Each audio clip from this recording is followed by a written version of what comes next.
what the legacy media is doing with the trucker protest is beyond reprehensible. I think the most dangerous thing I've seen actually is the political attempts to shut down the GoFundMe funding.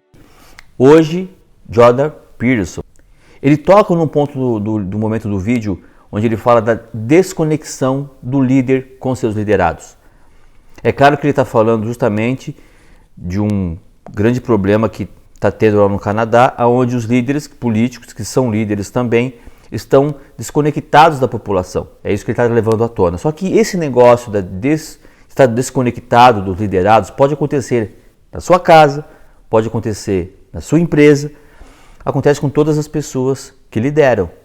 Então, preste atenção no vídeo. Se você quer mais informações sobre o acontecimento dos caminhoneiros do Canadá, você vai ter. Mas se você é uma pessoa que, assim como eu, aprecia a liderança e a maestria na liderança, bora pro vídeo. Preste atenção nos detalhes. Com vocês, Jordan Peterson, que, se você não conhece, é um dos grandes pensadores na liderança da atualidade. Um abraço, Vera Belo, Marcio Silva. That's unparalleled. I think that's an unparalleled act in Canadian history. I truly think that's the worst thing that's happened to us so far. I'm constantly surprised. I'm not by nature a cynic, really.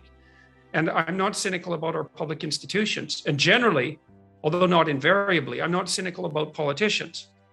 But the act of sheer short-sighted, narcissistic, self-righteous idiocy that went into blocking the GoFundMe funding I cannot believe that our political leadership can be that unconcerned even about their own well-being. What sort of precedent does this set? And it's basically a form of theft, collusion between a fairly large corporate entity, GoFundMe, and the government. It's like collusion between the government and the press, which is almost total now in Canada. Mm-hmm. And I don't say that lightly. I mean, Brian Peckford, who I interviewed on my YouTube channel about a week and a half ago, who is a mainstream political figure and one of the drafters of the Canadian Charter of Rights, like a respectable guy, and was never a radical, relatively well regarded by the left and the right alike in the 1980s, a solid guy, told me flat out that the reason that he announced his legal challenge to the authority of our government on my YouTube channel was because he didn't think that he could get the truth told about what he was doing by any reliable Canadian news outlet. Mm-hmm. And that's just, what do you do when someone like that says something like that to you? It's beyond comprehension. It's a planned parallel reality, which is fundamentally equivalent to a totalitarian encroachment. I mean, CBC should be shut down.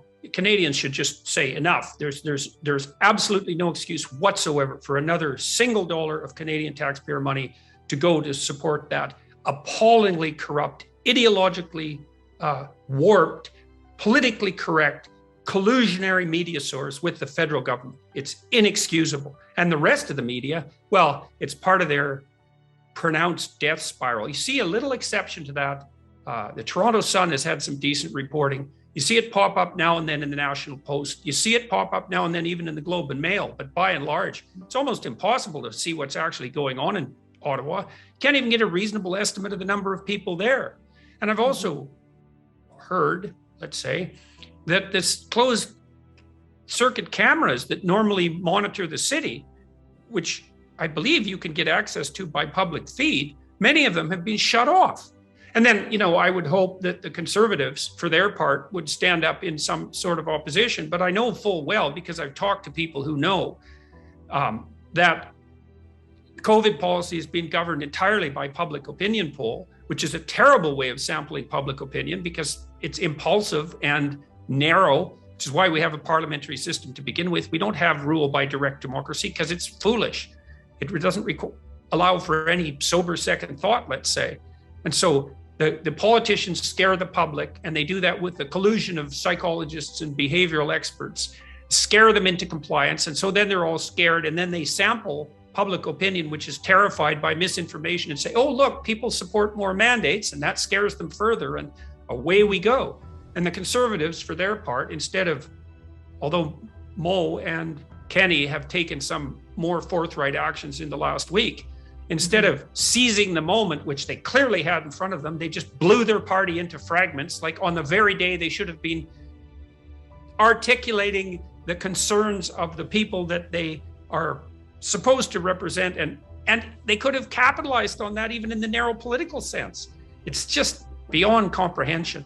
The fact of the scale of this protest and its seriousness is an indication of a breakdown in communication between the populace and their leaders. And then I would say there's a twofold reason for that. One is the politicians have ensconced themselves in something resembling an ivory tower. There's a failure on the part of the Canadian populace as well, because one of the things that's happened over the last 3, 4, 5 decades maybe is this cynicism about the political sphere, the refusal to engage in the building of local civic institutions, all replaced by a notion that politics is somehow nothing but a snake pit and no decent person would ever get involved. And so you have an abdication of responsibility on the part of each Canadian, I would say, which clearly needs to be rectified. And then this isolation of the political class from the population that's replaced by a reliance on hypothetical experts in the medical and the political domain and sampling of the public attitude by opinion polls.